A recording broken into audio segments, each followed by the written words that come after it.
And now on the 69th weekly Friday show from Radio Free UK, Broadcasting Liberty, we have our regular visit to Pittsburgh to meet the lovable libertarian, Dmitry Vasileiros.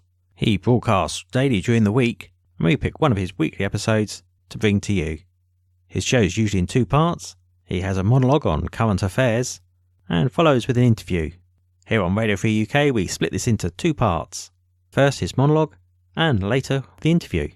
And this week he's talking about Hillary Clinton and Donald Trump's sex talk. Supercharge your Saturday with the latest Soccer Saturday price boost from Sky Bet. Arsenal, Man City and Tottenham all to win. Was 2-1, now 7-2. Get boosted odds on 3 o'clock's biggest games for new and existing customers. And with Sky Bet you can cash out before the final whistle. Less 2-1, more 7-2. Sky Bet, that's betting better. Maximum bet applies. 18 plus gambleaware.co.uk. Odds may be subject to change. Minimum odds and eligibility restrictions apply. When the fun stops, stop. Great show. I'm glad you could join us. Blog Talk Radio. Well, we're going to be talking about Donald Trump. We're going to be talking about grabbing the P word. We'll be talking about how guys talk with other guys. We'll be talking about the debate. Also, we'll be talking about my mother-in-law because she had a major health episode. Anyway, I'm back. Dmitry, the lovable libertarian, on blogtalkradio.com, also on Facebook Live, and now on Periscope on Twitter. So welcome, everyone. Thank you so much for joining us. I've been off the air for a few days because of a major incident with my mother-in-law, 93 years old, Helen, tough as a bird, absolutely tough as a bird. We thought that she was pretty much a goner, but turns out she's a lot tougher than anybody realized. So it's quite a story there. Also tonight, a great interview on blogtalkradio.com. That's part of our multicast here. Chris Horner. Chris Horner is a guy who wrote this book about what's really interesting is, you know how lawyers rig everything, how they just use the laws to try to screw you over and all that. Well, he wrote this book. It's not really about global warming. That's going to be in the title. In fact, the title is The Politically Incorrect Guide to Global Warming. But we're not going to be talking about global warming. What's really interesting, I don't care if you agree that man is responsible for global warming or you disagree. This is not about global warming. This is about, and this is important, this is about how lawyers in different states, attorneys general, how they've gotten together and they've rigged the system to deny you your First Amendment right of freedom of speech. This is not about global warming, even though the title of his book says, oh, it's about global warming. Really, it's about lawyers and what these weasels have done to try to limit your freedom of speech. So set aside whatever you feel about global warming. Agree with it, disagree with it, whatever. The key thing here is the First Amendment, your freedom of speech, because what these weasel lawyers have done is unconscionable. It really is just unconscionable. All right, I'm here in the lifepedigree.com studio at the intersection of freedom and fun, trademark, service mark, copyright, patent pending. Don't steal it. And I'm going to talk with you about lifepedigree.com. Just lost my train of thought here for a second. Where do I begin? Donald Trump and the P word or my mother-in-law? Let's get the mother-in-law out of the way because I really want to talk to you about the P word and Donald Trump. Well, he's going to grab her by her, her private parts and all that. First, the mother-in-law. I've been off the air now for a few days. I think it was Tuesday. My wife and I had some big deal legal thing we had to go through. Okay, fine. We did well with that. And then out of the blue, we get word that my mother-in-law, Helen, is in the emergency room at OVMC, Big Deal Hospital in Wheeling, because here in the greater Pittsburgh tri-state area, OVMC is the place to go, I guess, in Wheeling. Anyway, to take her to the ER, and she's really in a bad way.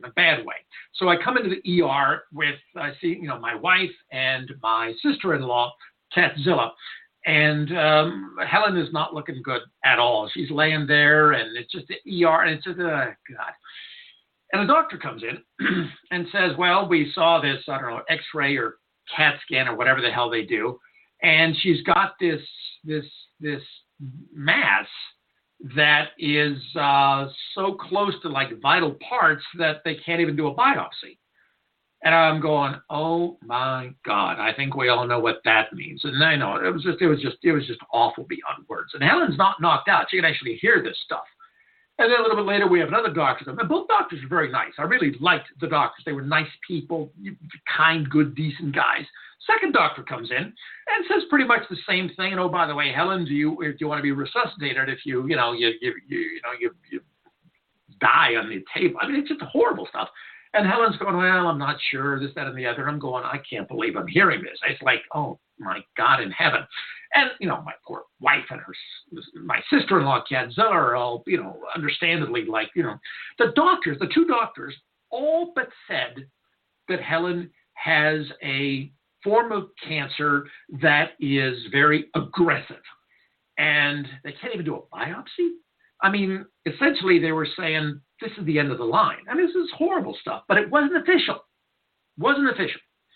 And I said to my wife and Kadzilla, look, we don't know the facts yet. We have a couple of opinions. We don't know the facts yet. There's going to be a third doctor, a gastrointestinal guy, who's going to be looking at the same pictures, the same charts, the same whatever doctors look at, and then we will know. All right, fine. Well, that night was just horrible. Next morning, we find out that this gastro guy looks at the same charts, looks at the same woman, and goes, well, these are just stones. Stones. Gallbladder stones or wherever stones come from. I don't know. And it turns out that this wasn't some, near-death thing with cancer and, aggressive. And it was stones, not just a couple of stones. I can't believe I'm saying this. 93 stones. They fished out 93 stones from this 93-year-old woman. And I swear to God, I believe that's got to be some sort of record for stones, at least here in the Upper Ohio Valley, and quite possibly for the world. I've got to call into the Guinness Book of World Records to see if fishing out 93 stones is some sort of a record. I suspect it is. But, 93 stones, she's 93 years old, and they're fishing this stuff out of her, and I'm going, oh, my God. And so it was a really just a bizarre period of time. And now we're fighting with, Helen is with Medicare about it. Can they take her out of the hospital and move her into some assisted living thing or whatever? It's just a mess. But the good news is that she's actually doing pretty well. I saw her today. She's sitting up. She was sitting up. She's probably sleeping now. She was eating, bitching about all the hospital food. Oh, this is awful. She's pulling out bits and pieces of salad, of lettuce. The white part of the lettuce where it's not like green and leafy, but white, sort of like I don't even know what that is. She's bitching about that. She's bitching about the food tasting awful, this, that, and the other. In other words, she's back to being Helen. I take that as a very good sign. So that's what happened. And so it kind of got me off kilter here because there's so many other things going on in my head. And it was not a pleasant time, but it had a happy ending, amazingly. I still haven't heard back from the Guinness Book of World Records about this, but as soon as I do, believe me, you will be the first to know. You and everybody else in my life. So, all right, so we have that. We can set that aside. That's a good thing. All right. We're fine with that. Thank you, OVMC. Good hospital. Oh, my God, I don't know what it is. There's something about the smell of hospitals that I just hate. I've always hated it. There's something about a hospital smell. It's just good. And hospitals are full of really good people. Nurses, especially the hot ones, are just like awesome. A hot nurse is like right at the top of the food chain as far as I'm concerned. Great doctors, great everyone. They all there to help you. I get that. That's wonderful. The smell of a hospital is just the most foul, disgusting thing you could ever imagine. It's just awful. Anyway, so, but Helen's doing better because she's bitching about everything, especially the food. So that's a good sign because, well, that's my mom-in-law. That's Helen. So, okay.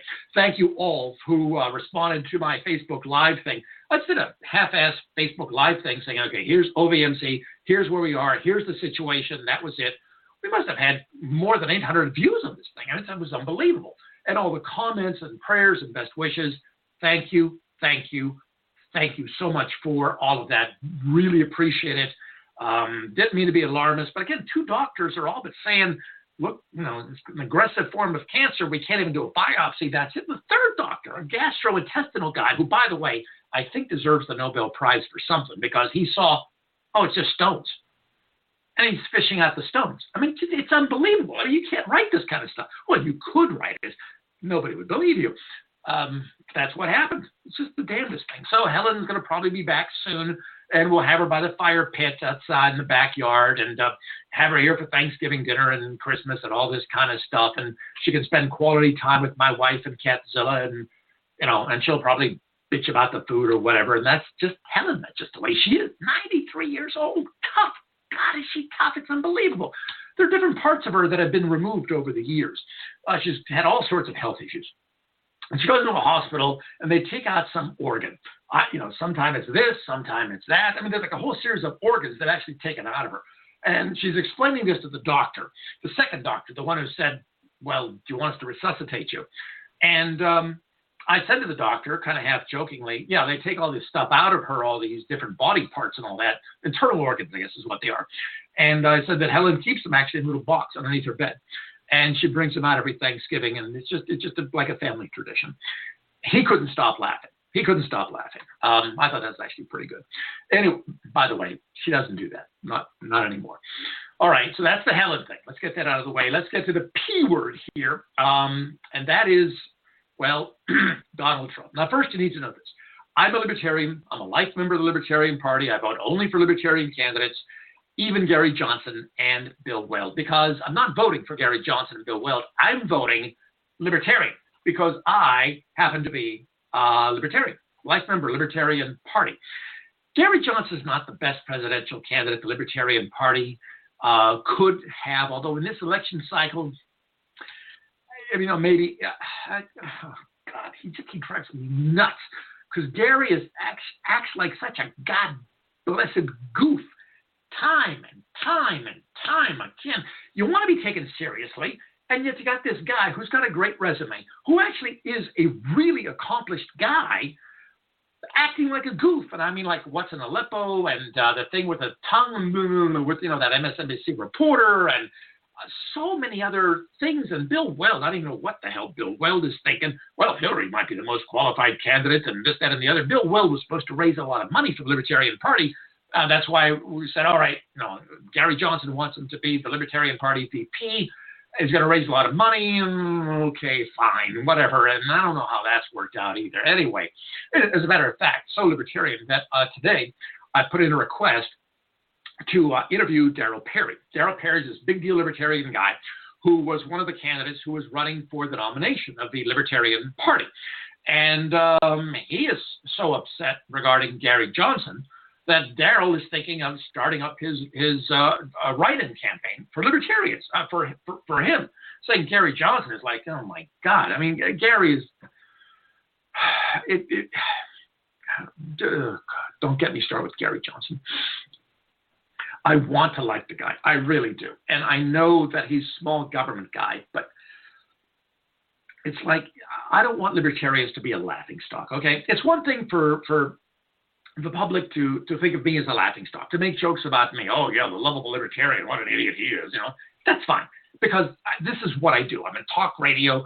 This is blogtalkradio.com. This is Facebook Live. This is Periscope. This is just what I do with this multimedia platform of mine. Okay, that's fine. But if you're going to be the Libertarian Party candidate, you're representing all of us, and God damn it, geez, pardon my French, doggone it, don't act like a goof. Don't stick your tongue out. Don't get dress nicer. Just look like you should be taken seriously. Act like you should be taken seriously. Gary Johnson, jeez, I'm pulling my hair out. Well, actually, I'm not pulling my hair out because I don't have any hair left. But if I had hair, I'd be pulling it out, at least from the top of my head, not my nasal hairs. God, that hurts. Did you ever try that? Did you pull out those, because you get gray. Okay, I've got gray hair. And sometimes they're like nasal hairs that get a little long. And I go, well, I can just take care of this. Don't do that. Very painful. Get a little scissors and have it done that way. Or go to your barbershop or the, whatever, and they can just maybe do their magic. But, don't pull them out. Oh, my God. It just, you think I'd learn, but I don't. All right, let's get to the P word. Oh, before the P word. let me tell you about lifepedigree.com. This is the lifepedigree.com studio at the intersection of freedom and fun. Lifepedigree.com is this great company run by Pittsburghers, and they've got this great idea.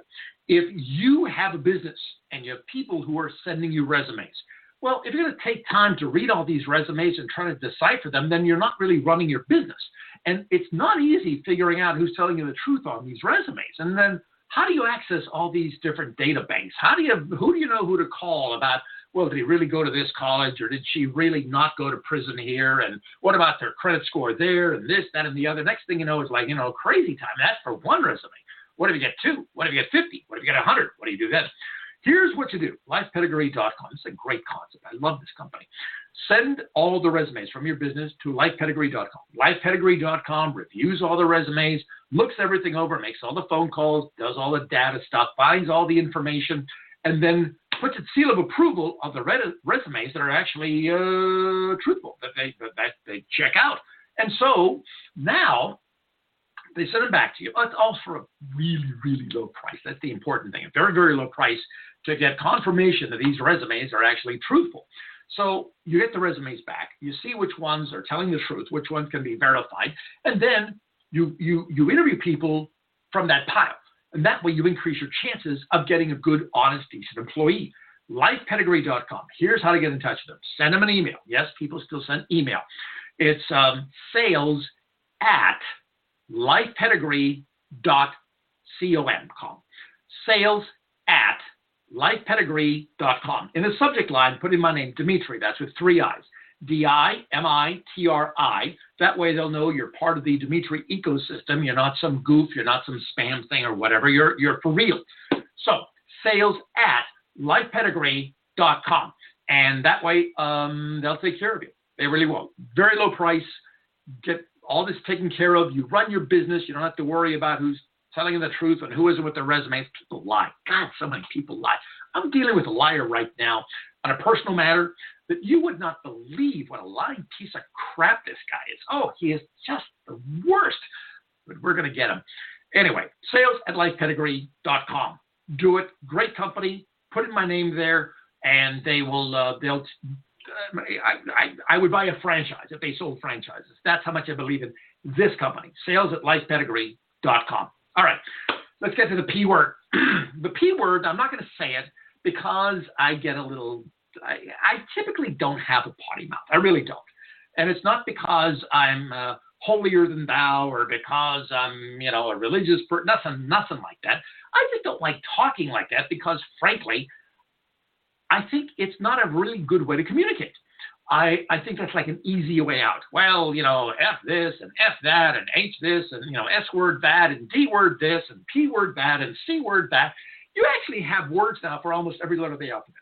Dirty words like the A word or the B word or the C word. Actually, there are several C words. The D word, the E word, the F word, the G word. It's like every word is like dirty or something now.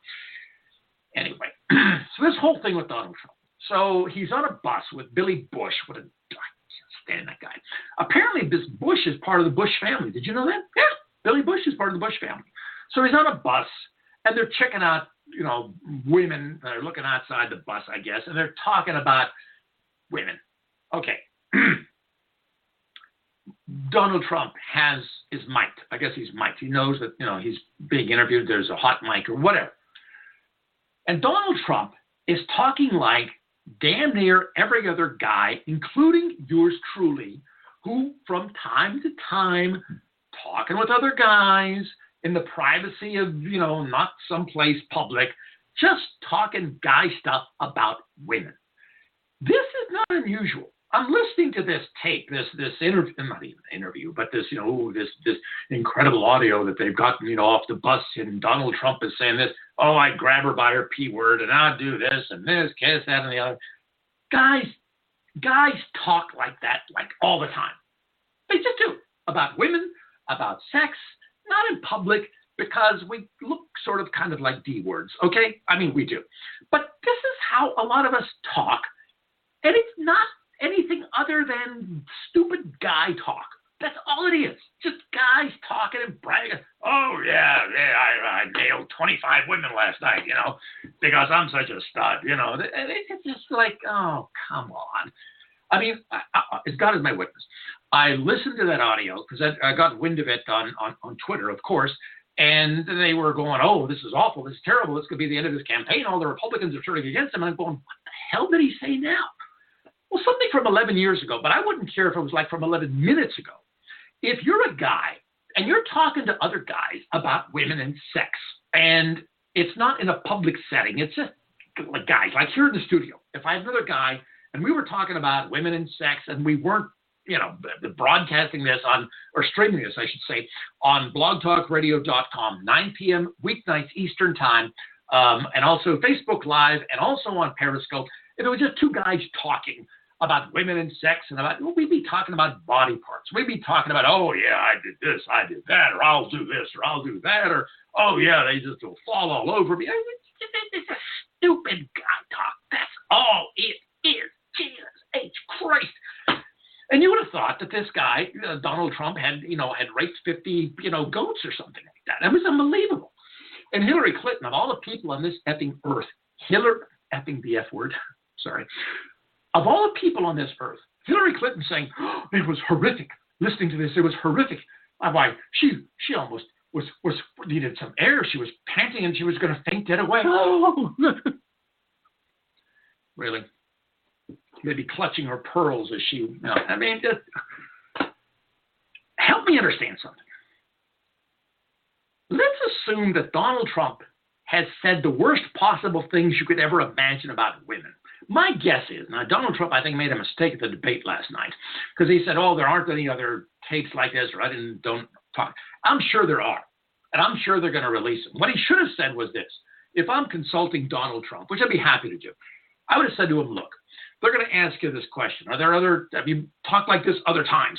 11 years ago, you're, doing, potty mouth stuff about grabbing her by her private parts and this, that, and the other. Are there other times? I already know the answer to that. The answer is, oh, yeah. Oh, yeah, because he's a guy. I'm a guy. Believe me, this is how we talk. Here's what you're supposed to say. You say, look, I am sure that there are a lot of other tapes out there with me being, talking, vulgar guy stuff or whatever it happens to be, and you're going to hear them and all that kind of stuff. And you know what, folks? It doesn't matter because all I was doing was talking. I was talking, and guys talk about sex and women, and this is what we do. And if you don't believe me, well, I'm sorry for you, but that's just what we do. But, and this is the part that's the most important, no matter what Donald Trump has said, and figuratively said the most god-awful, horrible things, those are only words. He didn't do anything. It's not like there's a bunch of women lining up going, you raped me, you sexually assaulted me, you forced yourself on me, you did this, that, or the other. There's none of that stuff. It's just him talking, guys talking about sex, because that's what guys do. And my guess is that women, the privacy, wherever women talk, when they talk about sex, my guess is they can get pretty raunchy sometimes. Not as raunchy as guys, because guys can be really raunchy. But again, so what? It's just talk. It's just words. You got your vowels, you got your consonants, you got your run-on sentences. That's all it is. That's all it is. You don't believe me? Fine. Name me the victim of Donald Trump's words. What's her name? He's on a bus with Billy Bush, who I can't stand, and he's going, oh, I grab her by her, P word, and then I this, oh, they'll do anything. Fine, okay. What's her name? The victim. What's her name? Well, there is no victim. They're just guys talking. That's all it is. That's all it is. How hard is this to comprehend? Anyway, compare that to what Bill Clinton has clearly done with a number of women. Sexually assaulted them, raped one of them. One, he had to settle with Paula Jones, $850,000 because he exposed himself to her. He lied about it. He lost his law license, for God's sake. $850,000 he gave to Paula Jones. I mean, how do you possibly compare what Donald Trump says, no matter how raunchy, no matter how disgusting, and I'm sure there will be more audio tapes out there because that's how guys talk. I'm sure there will be. Just get it in your head right now. Compare that to what Bill Clinton has done. and what Hillary Clinton has done to go after these poor women who were victims of sexual assault on the part of this rutting swine, Bill Clinton. I mean, God, in what universe do we all live here anymore? I don't know. Now, here's what's going to happen. The media, of course, the elites of the media hate Donald Trump. They despise him. The never-Trump Republicans, the insiders, the GOP, the rhinos, hate Donald Trump. They despise him. They all hate him and all that. And they're all going on and on about, oh, this is awful. This is terrible. How dare he have said this 11 years ago? This is just the most awful thing in the world. Okay, fine. What the Democrats of today and the never-Trump people of today and the immediate elite of today are going to discover is the same thing that everybody else discovered back in the 90s when the complaints were about Bill Clinton's sexual escapades while he was president. Back in the 90s, before we realized that Bill Clinton was actually a serial rapist or a sexual assaulter, when it was mostly just he's screwing around in his marriage, he's screwing around with Monica Lewinsky and, screwing around with Jennifer Flowers and all this other stuff. And he's just screwing around, consenting adults. When word got out about Bill Clinton with all these other women and consenting adults, Republicans were losing their minds.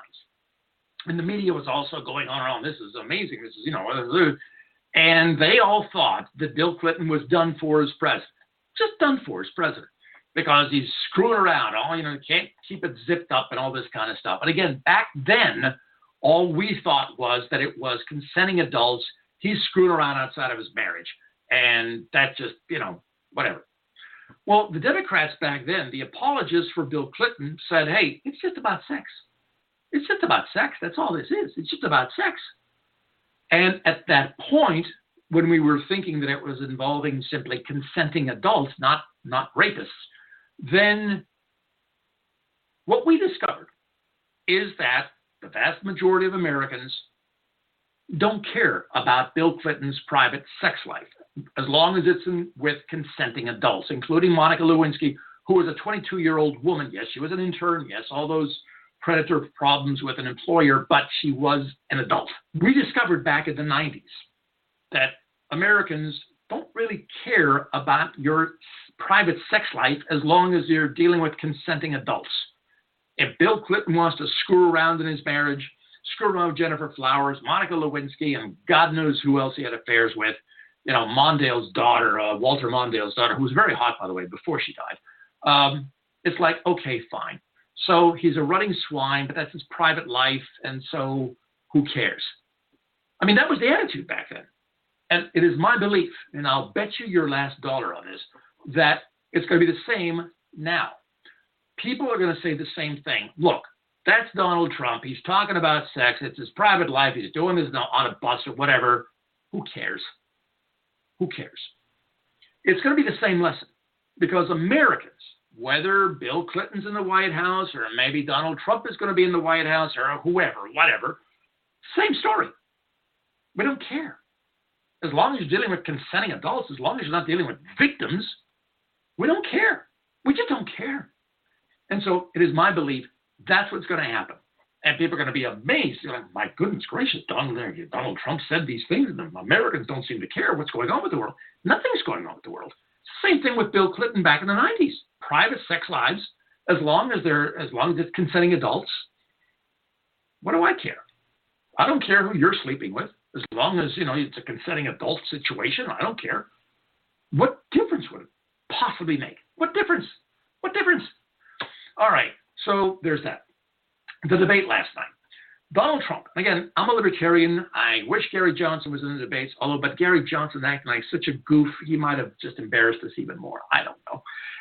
Oh, I can't get Gary Johnson out of my head. I mean, what an opportunity we had this year. What an opportunity we had. He blew it, acting like such a goof. Anyway, focus, man. Focus. Okay.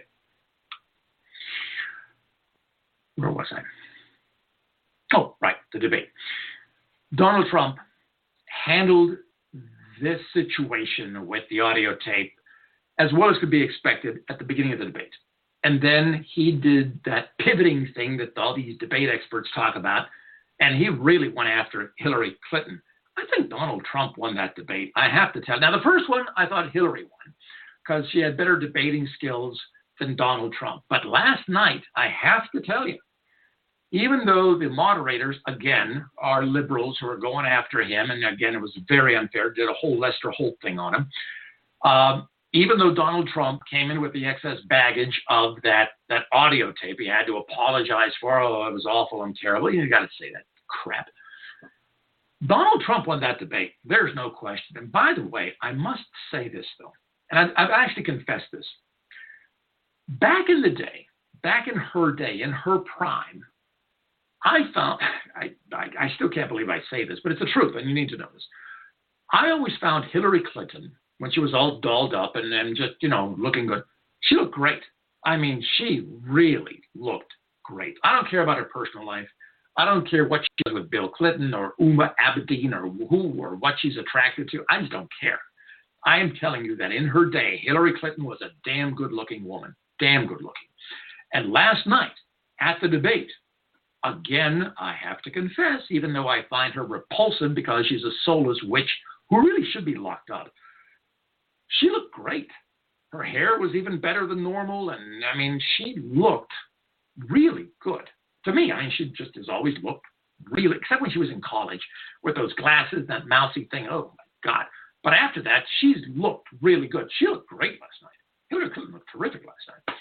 Donald Trump, though, won, I think, overwhelmingly. There is no question, because he really took it to her. She was caught in lies again. And when you're Hillary Clinton, of all the people on this earth, when you're Hillary Clinton and you're trying to justify a lie that WikiLeaks has exposed about, well, you got to have a private position, and you try to justify this, to rationalize this by saying, well, it was, Abraham Lincoln. Essentially blaming this on Abraham Lincoln, Honest Abe. If you're Hillary Clinton, you don't want to be doing that kind of stuff. I mean, you just don't want to be doing that kind of stuff. And Donald Trump jumped all over her. But the thing that was most impressive last night in the debate, and Trump won overwhelmingly as far as I'm concerned, although Hillary did win the first debate, so who knows what's going to happen in the third one. I'm still waiting for one of two things. Like in the third debate, for Donald Trump either start foaming at the mouth, which I don't think he's going to do, or Hillary Clinton just keeling over because her body's locked up because she's got this strange, weird thing going on. So I don't know. But the third debate's going to be fantastic. Anyway, Trump won the second one. The best part of it, though, was not all the great one-liners that Donald Trump had about he's going to lock her up or get a special prosecutor, all that kind of stuff. The best part was the last question, by far. By far, it was the last question. And there was this guy who said, okay, can you say something nice about your opponent? And Hillary Clinton thought for a little bit and said that Donald Trump has great kids, and, she gave him credit for being a good dad. I mean, his kids really are amazing. I mean, they really are. I don't think the wife gets anywhere near enough credit. Ivana, I think was her name. My guess is that she deserves most of the credit, but still, I mean, there's no question. Donald Trump's kids, whether those three, Ivanka, or Donald Jr. or Eric, they're very impressive. From the little that I've seen of Tiffany, very impressive. It's a shame he named her after a stripper, but still, Tiffany, very impressive. Very smart girl, too. Good looking. They're all good looking. And his son, a 10-year-old Barron, I think is his name. From what I have read, another very impressive kid. Okay. But the most impressive thing of the debate was Donald Trump. The last thing, I mean, it was really amazing. To me, it was amazing. Because Donald Trump now had to say something nice about Hillary Clinton. And I figured he's going to probably say that Hillary Clinton's a good mom because Chelsea's a good daughter and all this kind of stuff. Nice, safe thing. Donald Trump did not do that. And I thought this was really telling. Donald Trump said, in essence, I'm paraphrasing here, that he disagrees with Hillary on darn near everything and blah, blah, blah, blah, blah. But she's a fighter. She doesn't give up. She keeps fighting and fighting and fighting, and I forget exactly how he said it, but he praised her combative skills, her never-give-up attitude. And it was sincere, because I know Donald Trump. I mean, it's obvious that whatever you think of Donald Trump, that's something that he would value. And he gave her a lot of credit for that. He could have taken the easy way out and said, well, yeah, I think she's a good mom. And no. What he did is he pointed out something that even Hillary's harshest critics would have to admit. She fights. She doesn't quit. Oh, my God, there's no quit to this woman. I mean, give her credit for persistence, for perseverance, for dogged determination. She does not quit. She doesn't. And Donald Trump recognized that, acknowledged it, and said it was very impressive. That one thing right there, which happened to be also at the end of the debate, I thought was by far the most powerful thing of it all. Because here you've got Donald Trump, who, is taking shots at her all the time, and she's taking shots back at him, back and forth. And then in the end, he says this, and it's true, because Hillary is a fighter. She does not give up. And you know that Donald Trump respects that trait. And here he's acknowledging that his most hated opponent has that trait. Very strong stuff. Very, very strong stuff. I've been reading one of those awkward little moments, which is kind of funny, but really when you think about it, it's like, so what? There was a fly in the studio in the debate last night. The fly landed on Hillary Clinton, and the picture's kind of funny, but I mean, to me, that's like low-hanging fruit. I'm not even going to make jokes about it or whatever, because it's like, frankly, it's too easy. And there was a fly that dealt, President Obama had to deal with a fly for a while there in some setting of his, and he swatted it and got it or whatever. And I thought to myself, it's just, when something is just too easy, when it's just too simple and everybody else is going to do it, I don't do it. Because it's just low-hanging fruit. I'm not even going to bother with that. But the debate was really fascinating. And something else is fascinating. By the way, I wanted to let you know, again, a reminder that on the Blog Talk Radio part of our simul-stream, our multi-stream here, we're on Facebook Live, we're on Periscope, and also, of course, blogtalkradio.com, 9 p.m. Eastern Time, weeknights, all three. I mean, we're all over the place. My interview, it's a recorded interview with a guy whose name I've now forgotten, Chris Horner, and he has written this book about the politically incorrect climate, the politically incorrect guide to global warming. But it's not about global warming. This is a really, really important thing, because I've been talking with you about how lawyers rig everything, and that they're just, most of them, not all, I've got some of the best ones, but many lawyers are just these weasels that just rig everything. Everything is crooked and fixed, and they're in charge of everything. Well, this guy had this amazing story about a group of lawyers who are attorneys general. And the ringleader is the Attorney General of New York State. And how he and roughly 20 or so other attorneys general, all lawyers in different states, got together laws that will limit your First Amendment right of freedom of speech. And the media is not covering this thing. I mean, it's astonishing. It's absolutely astonishing. And so I've got this great interview. If you suspect that lawyers rig everything, well, of course, you're right. Here's proof. And we're not talking just any old lawyers. We're talking about attorneys general in many of the states. They've all conspired. They've gotten together, and they're writing these laws now to silence you. Because if you dare to speak out about global warming, if you're going to say the wrong thing, they're going to make laws to stop you. It's really an amazing story. And so you're going to hear it on the Blog Talk Radio part of One Dimitri Radio. That's the name of our multi-platform simul-stream here. I'm Dimitri, the lovable libertarian. Hi. So we've got all that going on. All right. Let's see here. What else do I have here for you? Pennsylvania. Okay. A lot of these swing states. The election apparently is very close. I suspect that there are a lot of people out there who will vote for Donald Trump but don't want to say it to a pollster or their neighbors because they're ashamed, because Donald Trump, after all, does say he grabs her private parts, and he does all this kind of talk and all that kind of stuff. But my guess is that if the polls are saying it's going to be a really, really close election, it really might not be. because people are, afraid to say that they actually support Donald Trump. That's my guess. God knows I could be wrong. If I could predict the future, I would be a multimillionaire. In fact, I'd be a multimillionaire. And I can't predict the future. But that's my guess. That's what I think is going on here. Oh, by the way, back to the P word thing. I forgot. I should have mentioned this, but I didn't. If Donald Trump was going to pay a price politically for having a potty mouth, he would have paid it in the Republican primary. Because throughout the Republican primary, I have audio clips of Donald Trump using some really foul language, and even his supporters like Sarah Palin. He got her to say things like President Obama is, what's the word?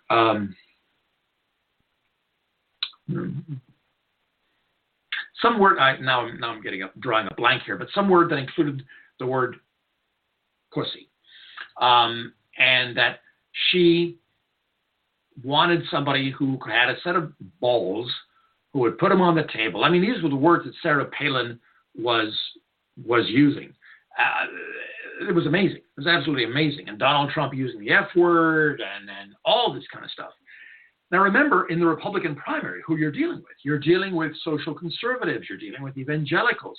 If Donald Trump was going to pay a price for having a potty mouth and all that, it would have been in the Republican primary, because there's the most likely group of people who would be offended by curse words and all that kind of stuff.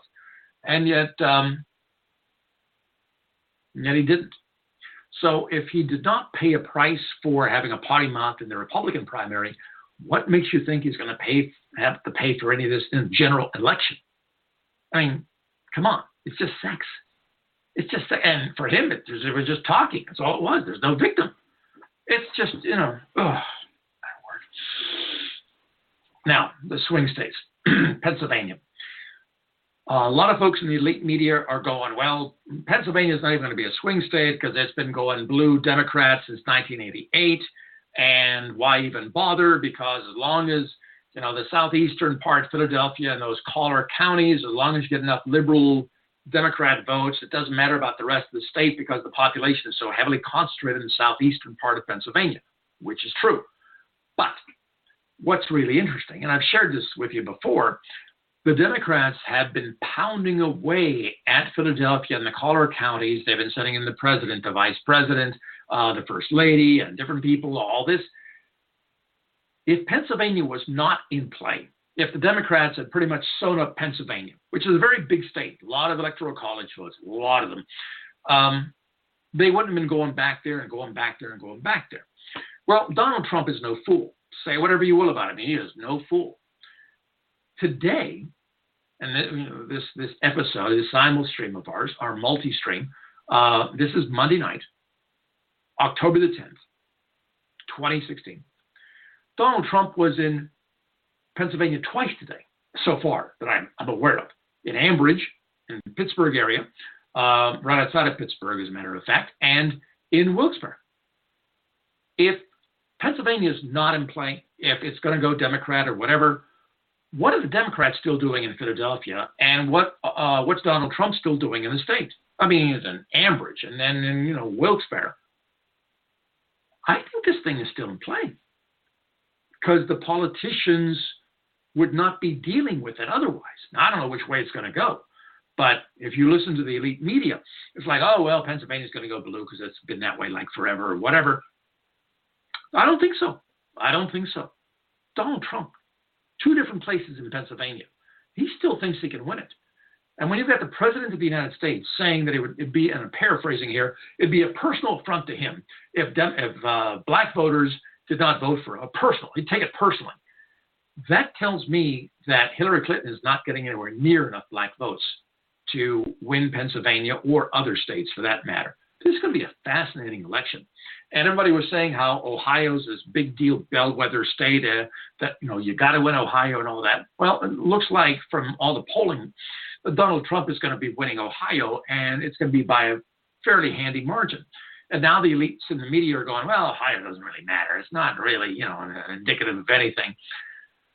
I think it is. I definitely think it is. I really do. So anyway, so Donald Trump in Ambridge, and again, right outside of Pittsburgh, and then up in Wilkes-Barre area, the Northeast. I think Pennsylvania is in play. I think a lot of these blue states are now in play because Donald Trump is attracting a lot of blue-collar Democrats. A lot of blue-collar Democrats. This might not even be a close election. Again, if I could predict the future, I'd be a multi-billionaire. But I would not be surprised if this ends up being a landslide. I really wouldn't, because there are too many indicators going on right now that, a lot of this stuff shouldn't be happening. Colorado should not be in play. New Mexico should not be in play. Pennsylvania should not be in play. Ohio should be in play, but it's not in play. A lot of these other states that you wouldn't think that the Republican would have a snowball's chance in hell are in play. That doesn't automatically mean they're going to go Republican or whatever, but the mere fact that they're in play is astonishing. And when you look at how the elites in the media and all the rhino Republicans, and certainly all the Democrats, are all ganging up on Donald Trump and saying he's the worst, this, that, and the other, blah, blah, blah, blah, blah. For him to be this close with most of the polling, not all of it, but most of the polling, and to be this close in a lot of key swing states, this is after Hillary Clinton has spent umpteen gazillion dollars on lots and lots of ads, has gotten very favorable press, and yet it's still like neck and neck. I'm telling you, it is quite possible that this third debate could be the defining moment of the political process, not only for this election cycle, but for the next 20 or 30 years. It might be very close. It certainly seems to be very close regarding the polling. And this guy could actually pull it off. Donald Trump, try to wrap your ears around this. Donald Trump could actually pull this thing off. All the indicators are there that it's possible. Possible.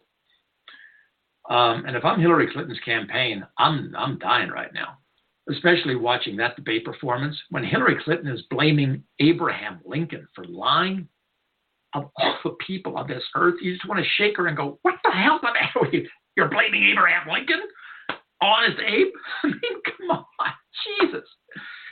Anyway, all right. Well, look, that's pretty much it for this portion of our multi-stream tonight on Periscope, on Facebook Live, on blogtalkradio.com. I have a great interview for you. Recorded it. You're going to hear it on the Blog Talk Radio portion of our multi-stream. And again, we do this 9 p.m. Eastern Time weeknights on blogtalkradio.com, Facebook Live, and on Twitter. On Periscope on Twitter. And so if you could please spread the word. If you would please consider following me on Facebook and on Twitter, that would be great. I'd appreciate it very much. Also, share this with anyone and everyone on your timelines. I would really appreciate that. I'm glad that I'm back. It was a very strange, rough period this past week. And again, thank you all for all the wonderful comments and all the views on the last video that I did from OVMC. And Helen is doing a lot better. She complained about every bit of her food. She's back. She's back. And when she's complaining about everything, she's back. So tough old bird, that lady.